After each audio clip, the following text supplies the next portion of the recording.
Hello everyone, welcome to Concordia On-Air. My name is Allegra. And my name is Ingrid. And have we got a show for you. In news, the turkeys are taking over. And in sports, the 2020 Super Bowl. And on A&E, Top 5 musicals and Pokemon. all that and more.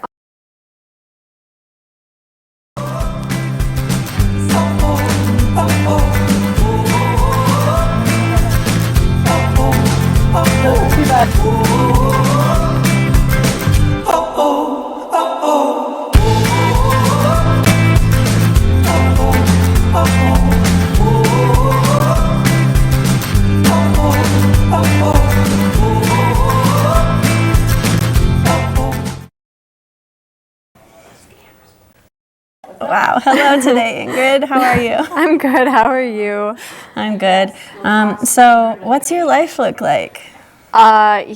This week has been a really chill week for me. One of my professors who teaches 2 of my classes has been gone this week because he's at Sundance Film Festival. So I haven't had his 2 classes. I've had some stuff to work on for those classes, but I haven't had to go to actual class, which has been really nice. And in another class, it's a reporting class, and it's work time all week. Oh, wow. So that's pretty exciting. Seems well planned. Yeah, and so I only have one class that meets, and this morning that professor canceled class. Oh, wow. So I've been keeping busy with lots of other things. I went to the Fargo Public Library and the NDSU archives for some research on the Fargo Theater. So what's that for? I'm writing a big story on it for my reporting class. What? So, just what kind of about about the Fargo Theater and its impact on the history and culture of Fargo. So, I have a magnet of the Fargo logo thing. It's on my fridge right now, and it touches my heart. It's so very I'm sure cool. It's one of my favorite parts of Fargo. I love going there and seeing movies there, and they have so many events. I agree. It's really fun. And I learned some cool historical things about it. Well, so I can't wait to read your story. Is it going to be published anywhere? I know it'll be published at least on the Concordia website. And hopefully I will feel like it's good enough to submit it to the forum as well. So stay tuned. That's awesome. How exciting. Yeah. So I know that you are working on a lot of senior-y things. Oh my gosh. Because you're getting closer to I'm the getting end. old, Not yes. quite there yet. So what have you been doing lately, Allegra? Well, I definitely front-loaded my semester with a lot of intense activities. 2 Sundays ago now was my senior recital, where I played on the violin and sang a little bit for all my professors and my friends here. And my family came to town and all participated in it, and it was a really good event. I'm really happy with it. I haven't watched it yet. I know it was recorded, but I sort of want it to live on in perfection. In your memory. Yeah, before I watch it. I would definitely be nervous. I totally get why you would be. Yeah. In a few years, maybe I'll watch it and say, oh, I sucked at that part or whatever. But right now in my head, it went really well, I think. That's awesome. And then last Friday, I had my senior seminar presentation for one of the requirements of my chemistry major. And last week on the show, I was talking to Magnar about it. He seemed curious. I don't know if he came, but, whatever. Very cool. So it went really well. And now we'll head on to news. Hi, I'm Elise. And I'm Ben. This weekend, Lambda Delta Sigma hosted the first ever MX Concordia, a campus event raising funds for the YWCA. Unlike the Mr. Concordia pageants of the past years, MX Concordia has the goal of being gender inclusive, welcoming candidates of all identities. The contestants competed in 3 different categories. First, they were welcome to share their unique talents, ranging everything from saxophone playing and beatboxing to drag and tap dancing. Next, contestants were asked to show the audience how they express their copper pride. They did not disappoint, showing off their spirit through singing, writing letters, and unfortunately sacrificing Niblet. Finally, the pageant ended with a question round, and judges tallied up the scores. After the ballots were collected, Concordia On-Air's own Parker Erickson was crowned with a golden corn cob. Congratulations, MX Concordia. This Monday was International Holocaust Remembrance Day, marking the 75th anniversary of the liberation of Auschwitz. Here at Concordia, Cobbers honored the day through a chapel service dedicated to remembering the Holocaust. The service was led by Rabbi Jamie Serber, who shared Jewish prayers and traditions, as well as telling the moving story of one Holocaust survivor. Students lit candles in memory of the lives that were lost, and the Cantabile choir sang for the congregation. The service ended with a Hebrew song and prayer. We all know Disney World. Concordia's very own Dr. Hilda Koster co-edited book hit the shelves recently, co-edited with Dr. Ernest Conradi, professor of theology at the University of Western Cape in Cape Town, South Africa. Concordia's associate professor of religion's book is titled TNT, Clark Handbook of Theology and Climate Change. The book featured more than 80 leading theologists, ethicists, and scientists as the subject of theological and moral challenges of the anthropological climate change are discussed. Essays covering a variety of topics under the guise of theology and the issue of climate change. As a must-read for any person interested in the subject, the book is available at the Carl B. Illesaker Library. Moorhead may be known for the constant flooding from the Red River at the end of almost every winter, but something may overshadow this tradition. Thanksgiving may be over, but the number of turkeys in the area made themselves known. Despite the exact number not being known, it is still enough for roughly 70 residents to a public meeting on Wednesday night. As the birds strut around residential areas, they leave what some locals claim a mess in their wake. In order to combat this turkey takeover, the city is considering options such as a ban on feeding the birds. Until the issue is resolved, the police can only ask the residents and anyone else with complaints to remain calm and patient. We all know Disney World. Now get ready for the video game equivalent. Opening later this year in Osaka, Japan, Super Nintendo World is already experiencing major coverage. The announcement of this theme park has excited the fans of many, as the park will feature prominent characters from the name brand, such as the Super Mario Brothers. Due to all the excitement, Comcast has announced that America will get its own Super Nintendo World. It is set to be set up in Universal Orlando. However, don't get too excited, as the park isn't set to open until 2023. Until then, we can only keep purchasing the new games that Nintendo releases.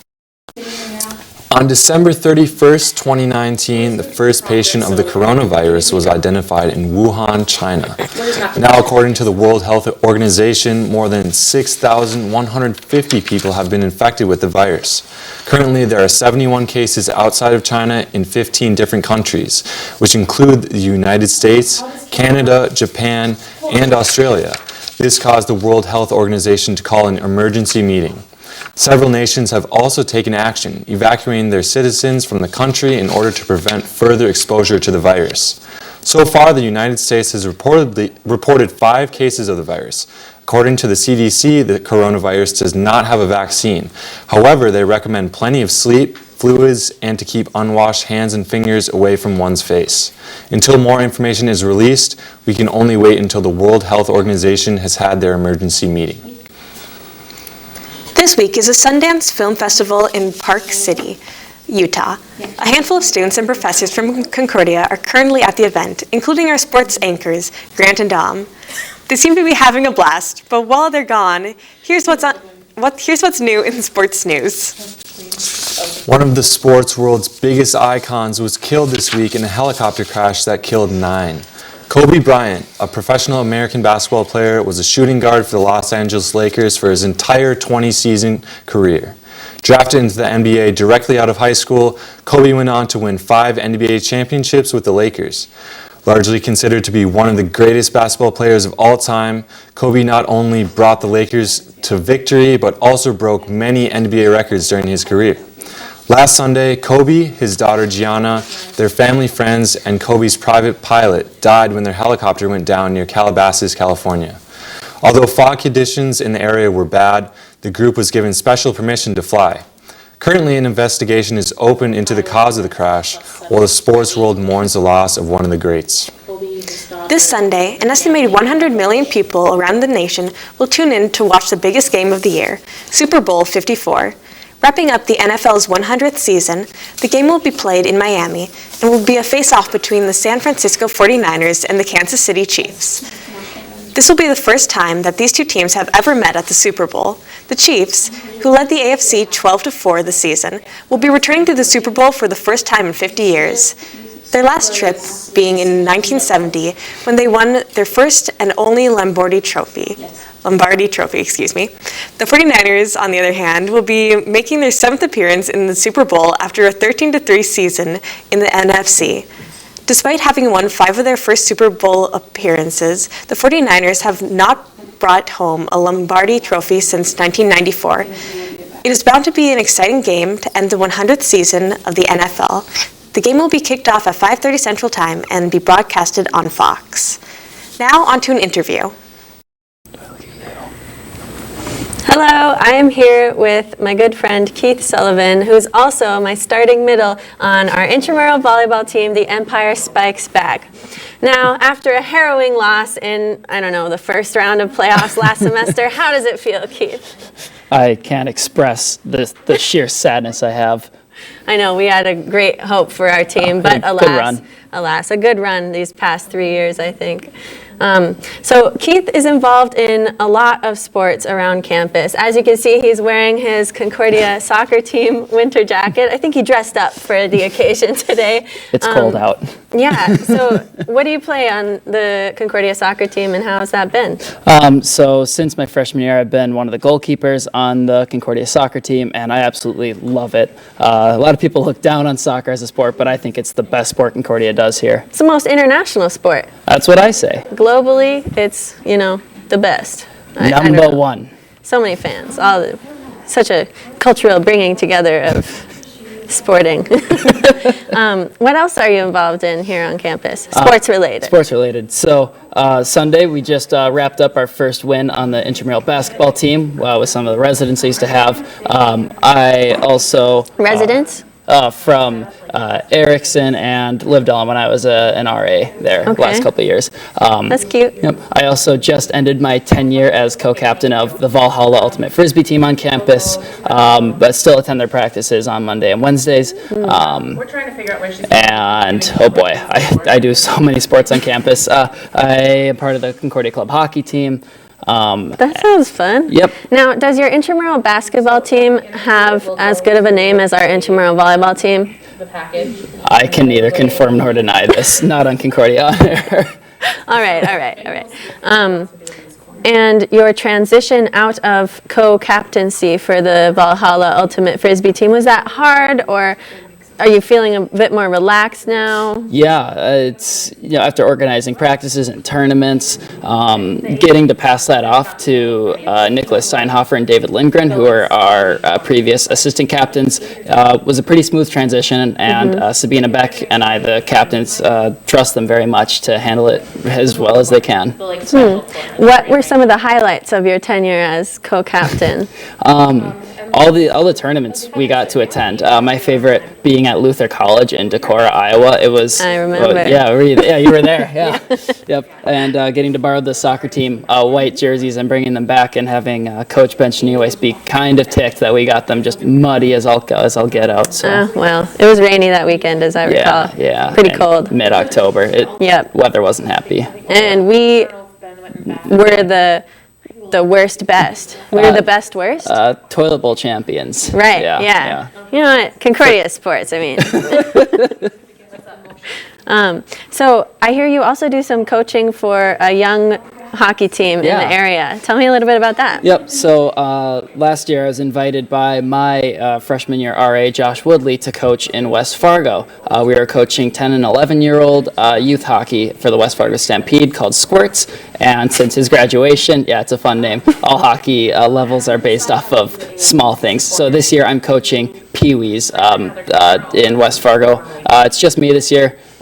Coaching 13, now 14 boys with the addition of a new goalie. How old are they? They are 12 and 13, so just a step up. And I absolutely love it. You like them? What was that? For the most part. they are middle schoolers, and I'm sure we all remember how middle school was. Yeah. Do you travel with that team? Yeah, we just came back from Wapaton this last weekend, which is only an hour. But the week before that, we left for Rugby, North Dakota, which for those of us who don't know is a 3-hour drive on a Friday night. I wasn't too thrilled about that one, but the kids loved it. Well, that sounds really fun. Yeah. I'm sensing a theme through your sporting experiences where you've gotten into them in conjunction with Concordia Res Life. Mm-hmm. So you were an RA for 2 years, Yep. and your first year RA got you into coaching hockey. Yep. So do you have anything to say about the role that Res Life has played in your college experience? Yeah, I mean, Res Life, just the residents in general and the people you get to know around here. I was brought to Frisbee through Sabina Beck, who was on the floor just below mine, big building community that first year. Really, any way that you can get involved with other people will get you into any activity on campus. And for me, that has mainly manifested in sports. Sports. Well, thank you so much for joining me here today. And now we will listen to a package or watch a package on sustainability. The President's Sustainability Council is a group of faculty, staff, and students that was put together by President Kraft to basically be a guiding group for sustainability on campus. So the group really was the spearhead of the climate commitment and now writing that climate action plan. The Climate Action Plan is kind of the culminating document that will be written in response to us signing the climate commitment. So the climate commitment was signed in 2017, and we started putting that started working on that commitment in 2018. And so the Climate Action Plan will be a summary of all that work, which will outline a plan for reaching carbon neutrality, as well as a resilience plan for the college, and that needs to be completed by January of 2021. So we have about a year to finish that. To move forward with creating the Climate Action Plan, the President's Sustainability Council has formed working groups to research Concordia's carbon footprint. Currently, I'm the chair of one of the working groups that is looking at carbon reduction, so reducing carbon emissions across campus. And collectively, we've all been looking at all these different sources of carbon emissions that collectively add to our footprint.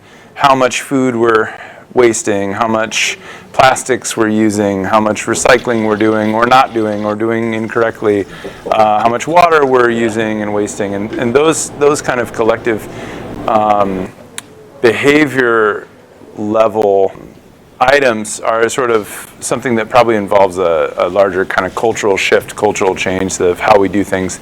It's just a really good thing for us to do from a missional standpoint. It's our goal to be an institution that is, engaged in the world and engaged in what's happening. And this is a really great way for us to make changes in Fargo that influence the whole entire globe.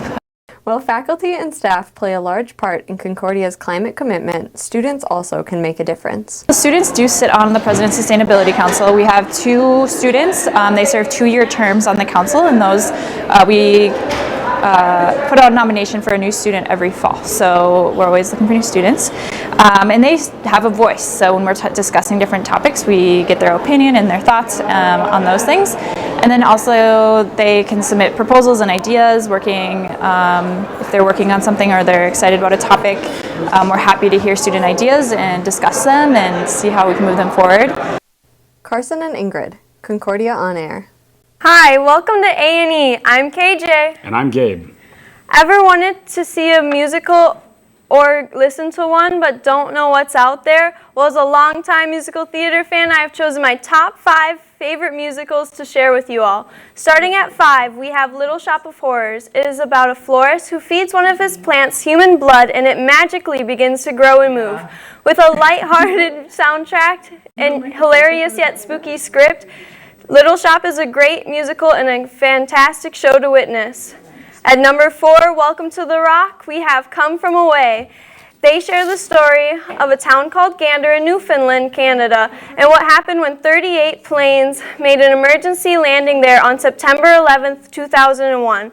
With a moving and absolutely amazing soundtrack, everyone should experience this musical. At number 3, here we go again, it's Mamma Mia. If you haven't seen the movie, then you really must. Super family friendly and absolutely adorable, having you laughing one moment and crying in the next. And all with music by ABBA. And the number 2 spot, No Me Diga, it's In the Heights. It's a musical written by Lin-Manuel Miranda before his success, Hamilton. This musical looks into the meaning of home for different people within the largely Hispanic American community in Washington Heights. A movie form of In the Heights will be coming out this summer. Now, before I go on to number 1, I have some honorable mentions, which includes Mean Girls, Legally Blonde, Hamilton, Gigi, and Sweeney Todd. And at number 1, it's Six. Six does an amazing job at sharing the stories of each of King Henry VIII's wives, teaching women that we should build each other up instead of breaking each other down. Six shares history in a new light and makes it fun at the same time. And now on to Gabe. Today on A&E, we're also counting down our top 5 Pokemon. Coming in at number 5, we have Dobby the Elf. Dobby the Elf. Known for saving his trainer Harry Potter at the hands of Durin's Bane, Dobby is a fan favorite. Dobby has survived countless incursions behind enemy lines, held public office in the Senate for 2 consecutive terms, and is the only known American to have received the Congressional Medal of Honor twice. And the ears are pretty cool too. At number 4, we have Edward Scissorhands. A fearsome player in any ring, Edward Scissorhands, also known as the Butcher by his enemies, is a repeat Pokemon champion. Not only is he a well-known Nobel Prize recipient for his invention of the bullpup-style firearm, his acting career also outshines even the best stars in Hollywood today. At number 3, we have Pennywise the Clown. Pennywise the Clown. Love him or hate him, you gotta admit that Pennywise is a solid choice for any Pokemon trainer. As a former Burmese freedom fighter, he knows his stuff in battle as well as any Pokemon. His most notable feat was the time he caught a foul ball at a White Sox game one-handed with no glove. He's also an excellent swimmer. At number 2, we have Quasimodo. As the mastermind behind the Manhattan Project, Quasimodo is one of the most intelligent Pokemon ever known to man. Legend has it that he mentored Albert Einstein and later went on to teach astrophysics and pre-law at Stanford University. He is also known for the founding of 11 state parks and the Wounded Warrior Project. And at number 1, we have King Kong. You know him, you've seen him, and you gotta love him. A direct descendant of John the Baptist and second cousin of President William Howard Taft, King Kong has been the most impactful and influential character ever added to the game of Pokemon. Having fought in both World Wars and the Cold War, he is unmatched in terms of his battle prowess and military strategy. He is the author of 2 Pulitzer Prize-winning books, has toured with Kiss, Led Zeppelin, and David Bowie, is the only person to have ever beaten Bruce Lee in hand-to-hand combat, and is set to inherit the position of CEO at Amazon from Jeff Bezos. Well, that does it for our list of the top 5 Pokemon. And now, onto a game. Hello, everybody. Today I have planned a fun game of charades to play with our different segments. So the first segment, well, it will be the host segment with our interviewee, who is such a good sport in joining our game, versus the A&E segment. So we will see who wins. And I don't know if I said this, but we are playing a game of charades. So the way you play charades is that I have a hat full of slips of paper that have things that they have things on them. Some of them are related to Concordia, some of them are related to Concordia On-Air, and some of them are just things. And then one person is going to draw a slip of paper out of the hat, and whatever is on that slip of paper, they must start acting out, and their partner has to guess what they are acting out. The person acting it out can't say any words and can't really point to any objects around them either. So it has to be only from themselves. And I'm going to give each team about 3 minutes to get as many as they can, and the team that guesses the most things correctly in their time will be the winning team. Sound good? Yep, you sounds ready? great. And Allegra, you're going to guess. I'm guessing. And Keith, you're gonna act. All right. He's already quiet. No, okay, so I am going to start the timer, and when I say go, you can. No, you can pick a slip of paper. All right, ready? Let's go. All right, let's go, Keith. Okay, I'm going to switch the camera for Finger, Cava Rain.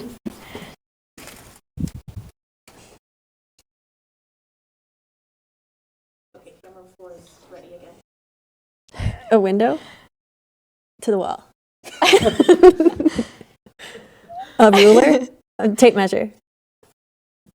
Tape measure. Let's get the exact word. Oh, I saw it. Yeah. Oh, you did? Measure. Okay. We'll count it. You were close enough. Sumo wrestler. A strong person. A bodybuilder. Dr. Illness. Lifting weights. Weak. How many words? One word. Heavy. Oh. Corn on the cob. Corn.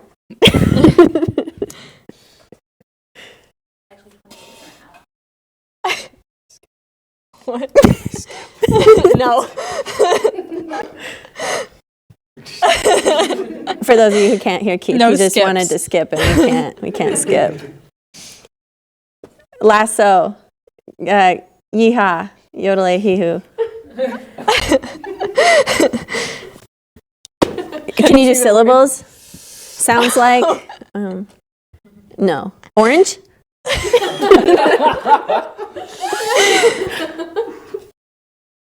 A wave. A whale. A big whale. Killer whale. A swimmy whale. Wave.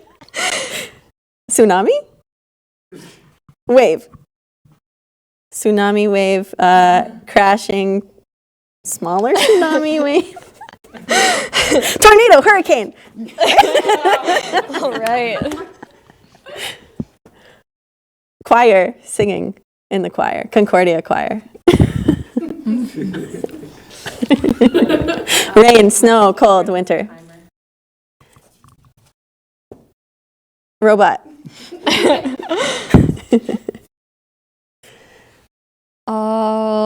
Shopping cart. Shopping. All right, I'm gonna stop you at 3:30 or 2:30. Hurricane. Hurricane. So it looks like you got 1, 2, 3, 4, 5, 6, 7, 8, 9. Did I count that right? 9 words correct. Good job. Can A&E beat that? Let's see. A&E, come on You up. can try your best. All right. And you are the guesser, KJ? Yes. And Gabe, you're the one that's drawing. Yeah, let's Organize. let's organize these. Get them out of the way so they do not get confused. Do you want to take those away? All right. Are you ready? I guess. Ready, set, go.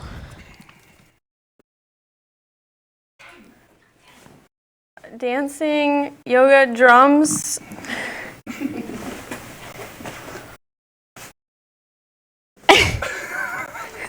YMCA. Sports.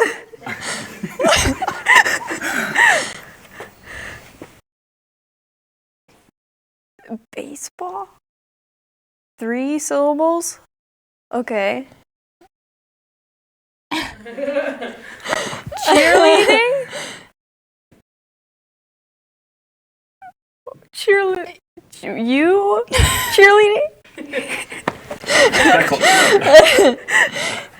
You're so close. You're so close. Men's cheerleading. The Concordia cheerleaders. One cheerleader. She said the word. We'll take it. It counts.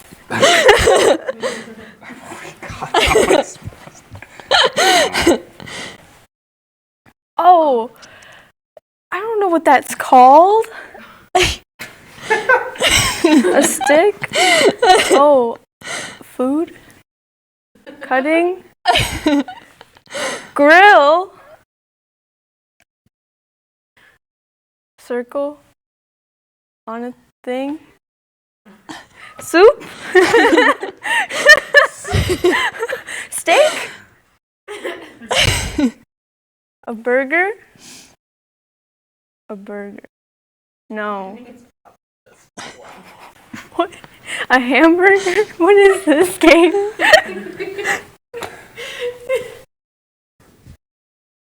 2 syllables? Okay. Frying pan? Definitely. Skillet?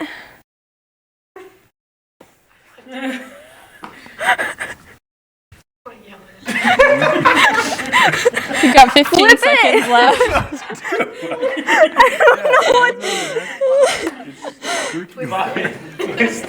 I don't know. You got 2 seconds. And time's up. It's a pancake! The word was pancake. Pancakes! Why? Oh my goodness, game. What? All right. So it looks like our hosts, they got 9 words in 2.5 minutes, and A&E got 2 words in 2.5 minutes. So it looks like the hosts win this one. And all right, that is the end of our show. So thank you all for watching, and see you next week.